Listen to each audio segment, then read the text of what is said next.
জাইমা রহমানকে দেখে 3বার সালাম দেয়। সে একটা কনফারেন্সে জাইমা রহমানকে দেখে 3বার সালাম দেয়। আমাদের বর্তমান যে রাষ্ট্রপতি চুপ্পু, তো ওনার বিষয়ে কি বলবো, ওনার যত বলবো কম হবে। উনি আওয়ামী লীগের কাল থেকে রাষ্ট্রপতির আসনে বসে আছে। যখন উনি বলল যে হাসিনা পদত্যাগ করার কোনো দালালীয় প্রমাণ আমার কাছে নাই, আমরা যখন লং মার্চ টু বঙ্গভবন দিলাম, আমরা যখন দুই নাইট স্টে করলাম, আমাদের তখন বর্তমান যেই উপদেষ্টারা ছিলেন, আমাদের ছাত্র উপদেষ্টাগুলো, তারা আমাদেরকে বুঝায় শুনে নিয়ে এসে সংবিধানের এত বড় একটা লিস্ট ধরাই দিল। সংবিধান চেঞ্জ করা ছাড়া আমরা চুপ্পুকে ছড়াইতে পারবো না। তারপরে যখন আমাদের এই সংবিধান চেঞ্জ করার এই বিষয়গুলো চলে আসলো, তখনও গণভোট হইলো, তখন থেকে এখনো অব্দি চুপ্পু বসে আছে। তারপর চুপ্পু আমাদের তারপরের দিন রিপ্লাই দিল কি, আমি চুপ্পু রাস্তা থেকে রাষ্ট্রপতি হয়েছি। আমাকে কি আপনারা আমাদের কি রাস্তা থেকে রাষ্ট্রপতি হয়েছি? তো ওনার ভাষ্যমতে উনি আমাদেরকে বুঝাইলো যে উনি রাস্তার ছেলে ছিলেন, তারপর থেকে উনি রাষ্ট্রপতি হয়েছেন। তো উনি কোথায় গিয়েছিলেন আমার দেখার বিষয় না।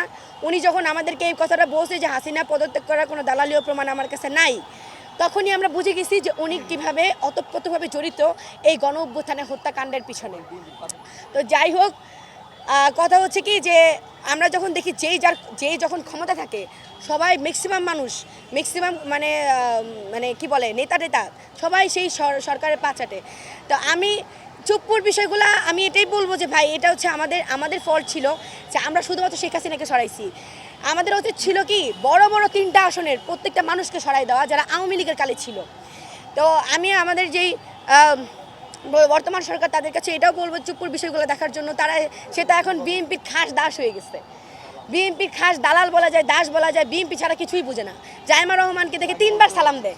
সে একটা কনফারেন্সে জাইমা রহমানকে দেখে 3বার সালাম দেয়। তো যাই হোক, এটা হচ্ছে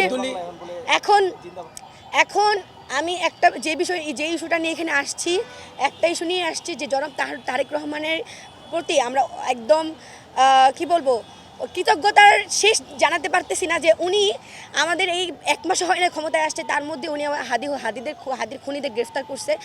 যদি উনি দেশে আনার পর এই খুনের পিছনে কারা কারা আছে, কে জড়িত, কে এই খুনের জন্য দায়ী, কত টাকার বিনিময়ে খুনটা হয়েছে, কতদিনের প্ল্যানিংয়ে খুনটা হয়েছে, তা বের করে তাকে জনসম্মুখে, তাদেরকে শুধু তাকে না, শুধু ফয়সালকে না, তাদেরকে যারা খুনের সাথে জড়িত তাদেরকে জনসম্মুখে দৃষ্টান্তমূলক সর্বোচ্চ শাস্তি দেওয়া হয়।